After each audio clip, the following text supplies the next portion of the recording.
Budget क्या आया, सोने चांदी का भाव ही गिर गया। एक ही दिन में 4,000 रुपए सस्ता हुआ 10 ग्राम सोना। यानी कि जिस 10 ग्राम सोने के लिए आप 72,850 रुपए दे रहे थे, अब उतना ही सोना 68,000 रुपए में खरीद सकते हैं। जी हाँ दोस्तों, बजट के साथ सोना चांदी खरीदने वालों के लिए खुशखबरी भी आई है।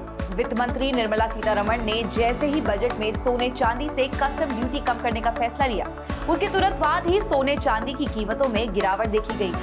बताया जा रहा है कि एक तोला सोना 4,000 रुपए से भी ज्यादा सस्ता हो गया है। मंगलवार को बाजार खुलने के समय सोने की कीमत MCX पर 72,850 रुपए प्रति 10 ग्राम के आसपास थी, लेकिन बजट खत्म होने के बाद इसमें जबरदस्त गिरावट आई और ये कीमत 72,850 से 68,500 रुपए तक पहुंच गई। निर्मला सीतारमण ने मंगलवार को अपने बजट भाषण में सोने और चांदी पर कस्टम ड्यूटी को 10% से घटाकर 6% कर दिया है। वहीं प्लैटिनम पर सीमा शुल्क को घटाकर 6.4% कर दिया गया है, यानी कि सोना तकरीबन 6% सस्ता हुआ है।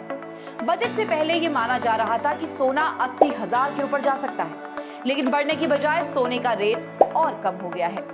To enhance domestic value addition in gold and precious metal jewelry in the country, I propose to reduce customs duties on gold and silver to 6% and that of platinum to 6.4%. Other metals, steel and copper, are important raw materials. To reduce their cost of production, I propose to remove the BCD on ferronickel and blister copper.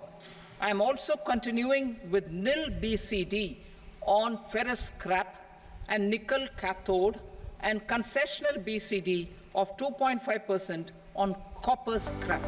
मंगलवार को कीमत सिर्फ सोने की नहीं बल्कि चांदी की भी खूब गिरी।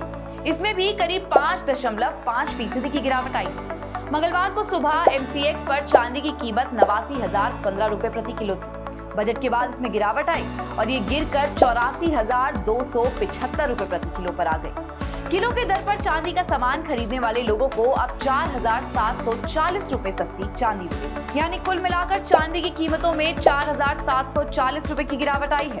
कुल मिलाकर देखा जाए तो कीमतों में तकरीबन 4.57% की गिरावट दर्ज की गई है। इसका असर शराफा मार्केट पर भी पड़ा। इसके अलावा वित्त मंत्री के बजट ऐलान के मुताबिक इंपोर्टेड ज्वेलरी पर भी कस्टम ड्यूटी में कटौती की गई है। आपको बता दें कि सोने और चांदी पर मौजूदा शुल्क 15 है, जिसमें से 10 बेसिक कस्टम ड्यूटी और 5 एग्रीकल्चरल इंफ्रास्ट्रक्चर डेवलपमेंट में शामिल था। वित्त मंत्री के ऐलान के बाद अब 5% बेसिक कस्टम ड्यूटी लगेगी, जबकि शेष 1% होगा। ऐसे में अगर आप सोने व चांदी के गहने बनाने का प्लान कर रहे हैं तो नए रेट कार्ड के दर से खरीदें। अंतर्राष्ट्रीय बाजार में सोना 2% से ज्यादा गिरा है। इस हफ्ते सोना अपने ऑल टाइम हाई पर गया था।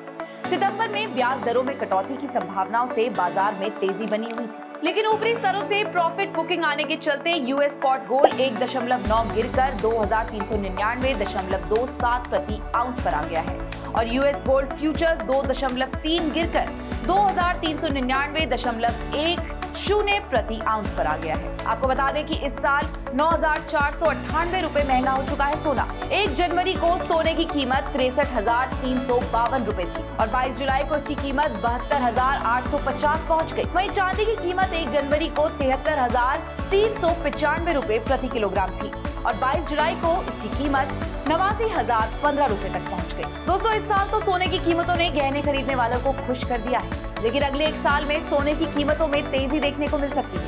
फिलहाल सोने के गहने खरीद रहे हैं तो कभी भी क्वालिटी को नजरअंदाज न करें।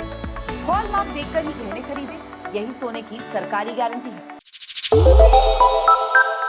श्रेष्ठ उत्तराखंड पर खबरों से जुड़े रहने के लिए चैनल को सब्सक्राइब और लाइक करें, बेल आइकन दबाएं और देखते रहें श्रेष्ठ उत्तराखंड।